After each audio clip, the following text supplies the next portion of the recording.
This was a red-shouldered hawk. They're a very common species in the Charlotte area. They do really well in urban environments, and this was an unusual case because this bird's nest was on a building ledge. That's more normal for a falcon, a peregrine falcon. Red shoulders usually like to nest in a tall pine, like 60, 70 feet up, so this is kind of strange. This bird's nest was about 40 feet up on the wall, so it was too high for us to reach with our ladder.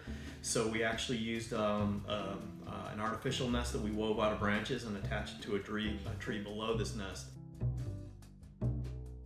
So birds fall from the nest for a couple of reasons. Obviously after a storm they can get blown out, and we often get many calls the next day regarding that, but a lot of times they actually don't fall from the nest. They reach a certain age where they're starting to exercise, test themselves, that we call branching or fledging, and they do end up on the ground as a part of their normal development. So oftentimes the birds that we think fell from the nest actually didn't. They got down there on purpose because that's what they're trying to do.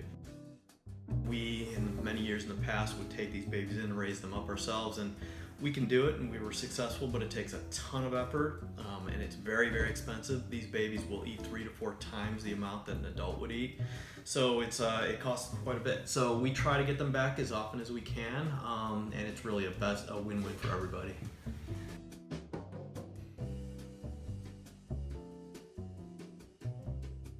Definitely give us a call if the bird is in danger, like dogs and cats or traffic. We really want to know about it, but we really want to know anyway. So what we typically do is we'll have the people send us a picture.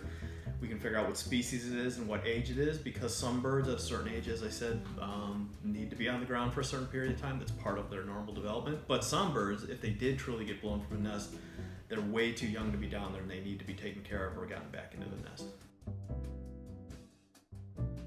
So food is our #1 cost here at Carolina Raptor Center. We spend about 15% of our budget on food, and these babies eat an enormous amount. Imagine a human baby, they eat a ton. So these birds will eat 3 to 4 times what the adult will eat, and that comes out to thousands and thousands of dollars for us. So it's a huge cost. So if we can avoid that by renesting them, we try to.